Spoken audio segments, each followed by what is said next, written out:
Oke guys, welcome back to Daily Charting with Toshi, di mana kita akan daily chart your favorite cryptocurrencies. Oke, dan sekarang kita masuk ke DCWT sesi kedua. Di mana di sesi kedua ini fokus kita akan lebih ke pembahasan komen dan juga charting altcoins. Tapi jangan lupa, hari ini ya kita akan keluar satu data penting di jam setengah 9 malam. Jadi buat lo yang punya posisi futures dekat-dekat setengah 9 malam belum kena target TP, pertimbangkan untuk tutup posisi ya. Terutama buat yang konservatif, buat yang agresif yang minimal pasang SL. Dan jangan lupa nanti subuh ya jam 1, tepatnya hari Kamis ya, akan keluar beberapa data penting dari The Feds.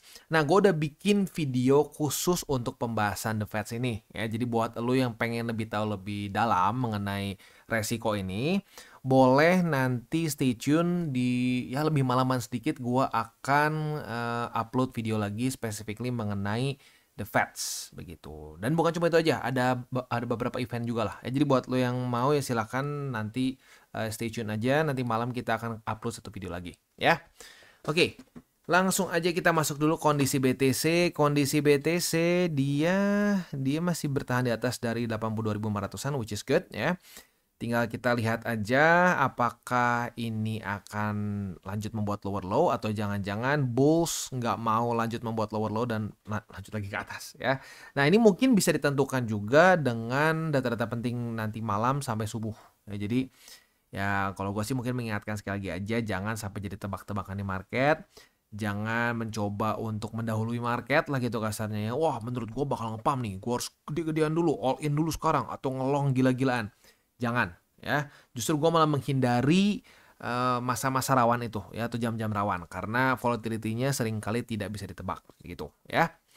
Next kita masuk ke Bitcoin dominance. Untuk Bitcoin dominance kondisi dia mulai terjadi rally ya. Nah, seperti yang gue bilang, kalau misalkan BTCD meningkat tapi dalam kondisi BTC rally sih cenderung nggak kerasa gimana-gimana ya, cenderung oke-oke aja. Yang paling menyebalkan tuh kalau ini rally ya, tapi BTC-nya tuh turun, BTC USD-nya melemah. Nah, kalau itu terjadi, alts-nya muntah darah, begitu. Untungnya hari ini enggak ya. Nah, ini udah masuk hari keberapa nih? Cenderung flat, kayak nggak kemana-mana, begitu. Nah, ini sekali lagi disebabkan menurut gue mungkin karena balance sheet yang mulai naik, tetapi sudah mendekati ke statement dari The Feds ya, statement, projections, dan juga interest rate decision terutama ya. Jadi ya mungkin setelah udah keluar datanya ini akan ada lanjutannya nih, lanjut ke atas atau jangan-jangan malah breakdown ya. Oke, jadi itu mungkin ya untuk Bitcoin dominance. Ya intinya sih kita masih 60-40 atau 70-30 sih ya. Kalau sampai The Feds keluar statement-statement yang udah mulai lebih dovish ya, maybe lu bisa lebih banyak fokus di alts. Tapi for now lebih baik tetap fokusnya di BTC dan pertahankan 70-30 atau 60-40-nya ya. Next, kita langsung aja masuk ke komen. Yang pertama dari Sasha ya. Selalu ditunggu video setiap hari Koko Toshi dan tim. Saya bergerak kalau market merah mulai trading. Keuntungan saya beli BTC dan ETH itu sudah benar belum kok? Soalnya kemarin invest alt saya rugi. Jadi sekarang saya belajar tunggu market turun, beli terus ada untung jual. Masukin BTC dan ETH. Terima kasih Koko dan tim edukasinya. Sebenarnya gini ya.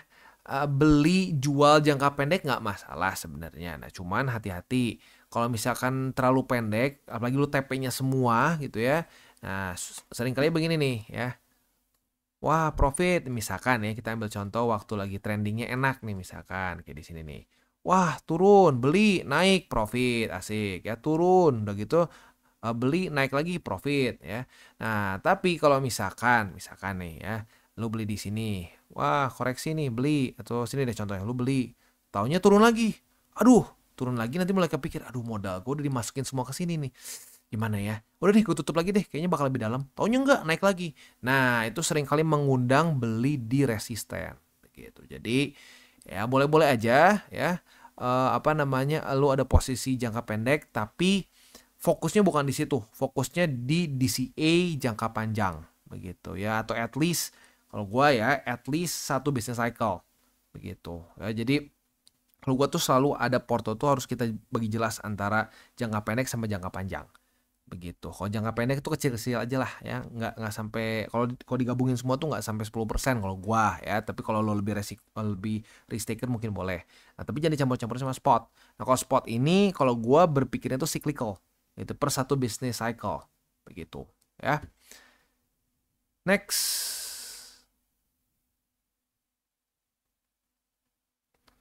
Dari Anestiok ya.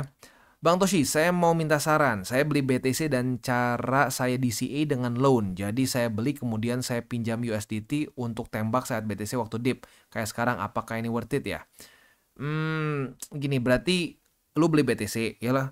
Lu DCA BTC, terus BTC-nya sama lu jadikan lu jadikan kasarnya apa sih ya? Kayak margin lah gitu, kasih margin. Lalu lu mendapatkan pinjaman dalam bentuk USDT lagi terus dipakai buat DCA. Gua sih nggak terlalu menyarankan ya, nggak terlalu menyarankan. Kenapa? Karena gini, saat lu udah masuk ke dalam loan itu pasti ada bunga. Nah, bunganya itu cenderung besar ya, lagi-lagi nggak tahu lah, setiap exchange mungkin beda-beda, tapi kalau gue lihat sekilas dari beberapa cenderung besar ya. Jadi kalau gue pribadi lebih baik udah deh pakai duit lu yang memang dingin ya, dari setiap bulan, mulai dari bonus, mulai dari gaji ya. Nah, lu sisihkan terus DCA aja, jadi nggak ribet. Lu nggak usah mikirin bunga gue berapa ya. Aduh, gue kemarin minjem buat beli USDT pakai BTC gue. Aduh. Nah, itu soalnya kalau misalkan loan lo ini bunganya terus bergulung-gulung-gulung dan gede, ujung-ujungnya malah jadi pusing sendiri pusing sendiri ngitung si bunganya, dan selain dari itu juga jangan-jangan ya malah kemakan begitu, dan malah bisa takutnya kalau ke mental jadi stres. Aduh, gue udah minus berapa nih gara-gara bunga dari loan. Nah, jadi mendingan jangan kayak gitu ya. Jadi mendingan fokus aja dengan duit dingin yang ada ya, yang bisa disisihkan setiap bulannya. Terus udah DCA pakai itu aja, nggak usah pakai loan dan lain-lain gitu ya. Next dari Akbar Rizky. Bang, gua baru belajar tentang dunia kripto. Ini gua harus nonton video lu yang mana buat belajar awal-awal ini? Sebenarnya gua udah ada playlist. Lu boleh coba cari di bagian playlist, itu ada spesifik untuk TA ya. Dan lu di sini nulis masih buta sama sekali. Sebenarnya kalau mau pelan-pelan pun bisa dengan cara nonton terus DCWT. Tapi kalau mau lebih detailnya silakan bisa cari playlist tutorial mengenai TA basic yang udah ada di channel TCI ya. Next. Dari Ifdan. Memang channel ini lebih lambat daripada channel-channel pom-pom. Tapi, ini kemarin gue sempat bahas ya. Gue udah sempat ngomong sama Sato. Ya, kita jangan expect growth-nya kayak channel pom-pom. Gue bilang bakal lebih lambat ya. Dan ya benar ya. Lebih lambat daripada pom-pom ya. Tetapi secara amal jariah, channel ini lebih pom-pom. Jauh ya. Satu, berapa ribu orang yang diselamatkan? 2, berapa ribu orang yang akhirnya cerdas dan melek kripto? 3, berapa orang yang sadar akan kenyataan yang sebenarnya? Intinya tak ada kebaikan yang tak terbalaskan, Kotoshi. Yes, gue setuju. Makanya salam tabur tuai ya. Jadi lu nabur sesuatu pasti akan lu tuai at some point gitu ya. Anda menyelamatkan ribuan orang. Suatu saat 1000 malaikat yang akan menyelamatkan Anda. Amin. Wah, thank you ya. Ya memang, dan gue udah siap juga sih. Memang growth gue nggak akan lebih cepat dibandingkan dengan channel-channel pom-pom ya. Ya tapi nggak apa-apa, karena memang kita dari awal sudah siap seperti itu, karena tujuannya memang channel edukasi. Begitu ya. Memang channel pom-pom is the easier route gitu, tapi that's not the point gue bikin channel. Jadi ya thank you untuk memahami kita nih. Ya, dan thank you untuk doanya, gue aminin banget ya. Next. Dari Regina Makarewa ya. Maaf, mau nanya, saya baru join kripto tahun lalu dan tidak ada mentor yang mengajarkan, jadi belajar otodidak saja, dan sekarang saya pegang BTC 70%, 30%-nya ETH dan PP. Dulu sempat kejebak dengan ya itulah ya, baca sendiri, minus something lah ya. Cuman pas gua dapet channel lu, gua langsung cut loss semua yang koin-koin si channel itu, dan ruginya lumayan juga. Iya ya, kenapa? Karena ya cuma nge-spill odds kan ya. Ujung-ujungnya hancur parah, dan ya tebakan dia untuk altcoin season gagal kan ya. Udah dari Oktober digeser November, digeser Desember, Januari, ya terus digeser-geser terus ya, akhirnya nggak jadi kan. Nah, masalahnya sekarang gua sempat beli ETH di 3000-an, cuman gua udah beli lagi biar dapat rata-ratanya. Dan sekarang rata-rata di 2800-an. Apakah gua tetap fokus turunin harga rata-ratanya atau jual terus masuk dari awal lagi? Begitu juga dengan PP masih minus. Jadi gini sebenarnya, kalau menurut gua sih dalam kondisi sekarang ya udah nanggung juga. Jadi ya udahlah. terus jadi CA, tapi tetap dengan patokannya BTC 70%, ya. Sisanya untuk alts-nya ya monggo bisa lu atur sendiri, tapi rule-nya in general ya, yang resikonya lebih besar itu portonya lebih kecil gitu ya, si persentase di portonya. Begitu. Jadi even alts pun harus ada skala prioritasnya gitu, ya. Ya udah. Gitu aja sih kurang lebih ya. Dan ya ini semoga menjadi pelajaran berharga ya. Karena gue pun pernah kena dulu di cycle pertama gue seperti itu ya. Cuman ya dukunnya aja berbeda. Tapi sama-sama dukun gitu ya. Ngomongnya altcoins, jangan BTC, jangan BTC. Ujung-ujungnya apa? Altcoinsnya kebakaran. Udah kebakaran ya tinggal ya udah nggak ada tanggung jawab gitu. Tapi nggak apa. Artinya apa? Lu udah mau mengubah porto lu, mau belajar, itu udah modal yang luar biasa besar. Karena banyak sekali orang-orang di market dengan metal pecundang yang udah kena dukun. Saat udah kena dukun, udah pokoknya salah dukun dan salah market, semua kripto itu bangke. Itu adalah tipe-tipe orang yang gue sebut sebagai kripto anjing. Wah, gue udah gagal di kripto maka semua industri ini anjing. Padahal enggak. Mungkin aja lu masih belum cukup ilmunya kan. Nah, lu punya kesadaran seperti itu tuh udah modal yang luar biasa besar. Mantap ya. Next dari Sony Widyastono ya. Mau nanya bang, misal 2025 ini Fed masih QT terus dan 2026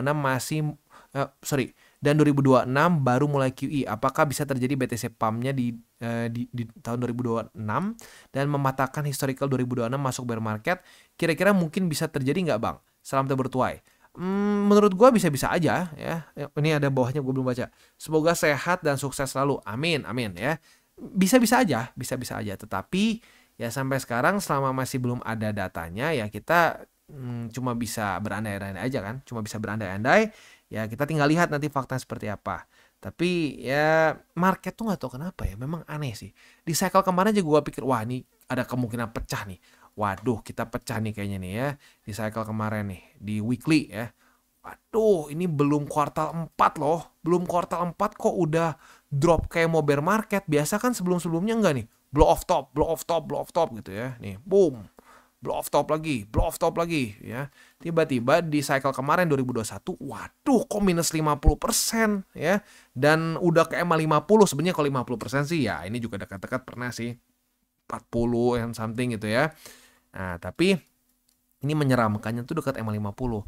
Tapi apa yang terjadi? Udah banyak orang nyerah di sini nih ya. Udah nih pecah ya. Teori cycle pecah katanya ya. Tanya apa? Mantul lagi. And berhentinya di mana? November lagi, kuartal 4 lagi. Jadi ya bisa aja ya. Yang lu sebut ini bisa saja terjadi ya. Tapi kalau gua sih tetap pada fakta data statistik yang sudah ada dari 2011 gitu aja ya. Tapi ya bagus sih. Ya, ini berarti berpikir outside of the box, ya, which is good ya. Next dari Papa Jesse. Tiap hari merasa nggak sabar. Tiap hari merasa nggak sabaran nunggu update video dari TCI. Makasih TCI tim. Tiap hari dikasih sarapan plus makan sore ilmu dan mindset. Salam tabur tuai. God bless TCI team. God bless you too. Ya, thank you. Next dari Suratman. Bang Toshi izin tanya. Ini kayaknya aku mungkin ya. Aku spot pakai BTC IDR. Sedangkan ini Indonesia sebentar lagi resesi. IHSG lagi ambruk. Iya lagi berantakan ya. Mulai banyak yang krisis kepercayaan katanya ya. Dikabarkan sebentar lagi nilai tukar IDR dolar ikut ambruk. Gimana baiknya Bang Toshi? Apakah lebih baik pindah pakai dolar BTC apa tetap IDR BTC atau BTC Tether ya? Nah, jadi gini sebenarnya sih kalau concern lu tuh gimana? Lu concernnya lu pengen ubah sebanyak mungkin IDR lu ke dolar. Ya kalau itu sih boleh-boleh aja karena jujurnya ya gue juga lebih banyak dolar sih. Ya jujur gue lebih banyak dolar dibandingin IDR. IDR itu cuma buat hidup dan lain-lain. Tapi sisanya banyaknya di dolar sih. Ya. Nah tapi kalau lu ngomongin soal pairnya gimana nih bang BTC IDR itu nggak ngaruh ya. Lu belinya pakai apapun kalau udah dapat BTC itu udah nggak ngaruh. Begitu. Jadi ya tergantung nih pertanyaan lu seperti apa. Maksud lu tuh apakah lebih baik gua pegang dolar juga instead of IDR? Kalau gue sih iya, kalau menurut gue ya. Karena sejelek-jeleknya US, historically speaking kita lebih jelek lagi. Begitu ya. Jadi kalau gue tetap selalu punya dolar yang cukup besar. Bahkan dalam kondisi-kondisi seperti sekarang, apalagi lagi kayak begini di Indonesia ya, lagi banyak yang orang krisis kepercayaan. Ya lebih bijak mungkin kalau lebih banyak di dolar. Begitu ya. Nah, tapi kalau misalkan pertanyaan lo, sekali lagi, ngaruh nggak nih misalkan gue beli BTC pakai IDR, udah nggak ngaruh selama lu udah pegang BTC, ya udah nggak masalah begitu ya. Next dari Ali Ten ya. Thanks for your guidance bro. The information you provided help us retail investors stay safe ya. Deeply appreciated for your deeply appreciate for your hard work ya. Salam tak bertuai. Salam tak bertuai juga. Mantap ya. Next dari Denny Ramdan. Denny Ramdan ya benar. Sehat selalu tim TCI, berkat kalian gua jadi bertahan di market sampai sekarang. By the way, mini altcoin season Desember kemarin mantap bang, bisa buat jalan-jalan akhir tahun. Wah, mantap, salam bertuai ya. Mantap, mantap, mantap ya. Next dari kisah kekayaan ya. Bang, ini cycle ya, bukan cycle tuh pakai Y ya. Cycle pertama saya di kripto dan saya nyangkut di altcoin lumayan besar. Banyak yang seperti itu ya. Koinnya Outlier. Waduh, Outlier ya. Dia baru ini. Kalau nggak salah tuh dia baru-baru. Ya cenderung baru lah di cycle ini ya. Apakah masih ada harapan untuk kembali naik? Dan apakah sudah pecah strukturnya? Harga beli rata-rata di 2.700 rupiah bang. Untungnya pakai uang dingin. Tapi sayang all in karena serakah. Terima kasih Bang Toshi. Semoga sehat selalu. Nah jadi gini. Untuk Outlier ya tinggal kita lihat aja. Pecah nggak ya? Outlier USDT gitu ya. Coba kita lihat ya, USDT. Dulu soalnya pernah ada nih, pernah launch pool di mana, cuman dulu gue jual. Kita lihat aja di Bitget ya. Oke. Ini udah pecah struktur ya. Ini ada resiko yang cukup besar, catching a falling knife ya. Dan ini minusnya udah berapa nih? Coba kita cek ya. Ini minusnya sudah sebesar harga running tuh 94% ya. Ya gini, tidak ada yang tidak mungkin. Ada aja kemungkinan balik, tetapi ya aset-aset yang sudah catching a falling knife, contoh kayak Manta juga gitu ya, yang sebenarnya Outlier juga masuk ya, struktur awalnya udah langsung pecah, berantakan, ya ini yang sering kali terjadi, begitu. Manta juga sama kan tuh, waktu dia udah kehilangan struktur ya di sini, kehilangan struktur di apa nih tepatnya nih, April ya, udahnya udah tuh, lower low, lower high, lower low, lower high, sama kayak si Outlier. Gitu, si Outlier juga kondisinya sama persis tuh ya, setelah dia kehilangan struktur di daerah sini nih ya, berarti pecah, anggap di sinilah benar-benar pecahnya tuh di Juni, langsung kan lower low, lower high, lower low, lower high, lower low, lower high, begitu ya. Jadi ada kesempatan, tapi menurut gua nggak terlalu gede-gede amat begitu, karena orang kalau udah ngelihat kayak begini, orang cenderung takut begitu. Mungkin ya dipakai buat ngepom-pom sedikit bisa gitu ya, dipakai main sedikit bisa, tapi kalau untuk balik lagi ke atas bukan tidak mungkin, tapi sulit gitu ya. Oke, itu kurang lebih untuk pembahasan komen pada hari ini. Selanjutnya kita masuk ke buy limit. Tetapi sebelum kita masuk ke buy limit, seperti biasa gue akan disclaimer dulu bahwa semua konten dari TCI bukan financial advice. Ini semua bentuknya adalah edukasi ya. Lalu bagaimana cara mendukung TCI? Ada banyak caranya. Lo bisa like our video, bisa share our video, atau juga bisa menggunakan link referral kita di bawah. Nah sekarang kita akan dengar dulu pesan-pesan dari sponsor kita pada hari ini. Oke, today's video is brought to you by Gate.io. Dan seperti yang kita bisa lihat di sini, lagi-lagi launch pool dari Gate.io terus-terusan ada ya. Sekarang ada Mubarak dan juga ada SMB ya. Nah untuk si Mubarak dan SMB ini ya, sedang dua-duanya bisa in progress. Jadi buat lo yang pengen silahkan bisa. Untuk yang Mubarak sekarang bisa pakai GT token saja dulu. Sementara buat yang SMB di sini ada USDT maupun SMB poolnya itu sendiri begitu. Jadi buat lo yang tertarik dan mungkin punya token ini silakan bisa pakai ya. Ini kedua-duanya itu sampai tanggal, kalau yang SMB itu sampai tanggal 23 Maret, sementara kalau yang Mubarak sampai tanggal 22 Maret ya, jadi deket-deket lah, cuma beda sehari aja gitu ya. Nah buat lo yang punya GT token, lagi-lagi mungkin ya asik ya, ini salah satu utility token di cycle ini yang paling nahan dan profit mulu lagi ya, naik terus gitu ya, walaupun ya sempat ngedrop gara-gara PTC dan lain-lain hancur, tapi ya saat ngedrop cenderung lumayan oke ya. Nah, salah satu penyebabnya adalah karena memang menurut gue utility-nya sih ya, banyak sekali hal yang kita bisa lakukan, yang kita bisa dapatkan di Gate.io kalau lu nge-hold si GT token. Salah satunya ada launch pool tertentu yang khusus hanya pakai si GT aja. Nah, kayak contohnya di sini si Mubarak ya. Selain itu juga ada di sini selain launch pool ya, ada juga hodler ya, ada juga hodler airdrop. Nah, ini bagi orang-orang yang memiliki GT token begitu ya. Kayak di sini ada AO, ada juga Ario, dan juga ada Spice. Ini semua lagi berjalan nih ya.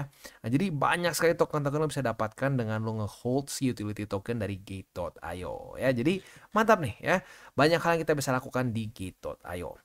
Nah, buat lo yang belum punya akun di Gate.io, boleh pertimbangkan untuk menggunakan link referral kita di bawah dan mulai trade di Gate.io. Dan yang pertama kita masuk dulu ke XRP. Untuk XRP kita bisa lihat di sini belum ada setup futures lagi karena jebol ya. So, langsung aja ke spot. Untuk spot ini belum terjadi reclaim, so for now masih di angka 2,093 aja. Paling sisanya di EMA 200 gitu ya. Next kita masuk ke BNB. Dan untuk BNB kita bisa lihat di sini, sayangnya posisi short kita kemarin juga kena cut loss lagi. Ya, jadi kemarin kena cut loss untuk posisi short. For now belum ada setup lagi karena baru retest ya. Langsung aja ke spot. Untuk spot MA 250 sudah kena ya untuk buy limit spot. Lalu ada juga di MA 20 di angka 550,75 ya. Next kita masuk ke Solana. Untuk Solana juga sayangnya kemarin nggak retest dulu nih. Coba retest ya.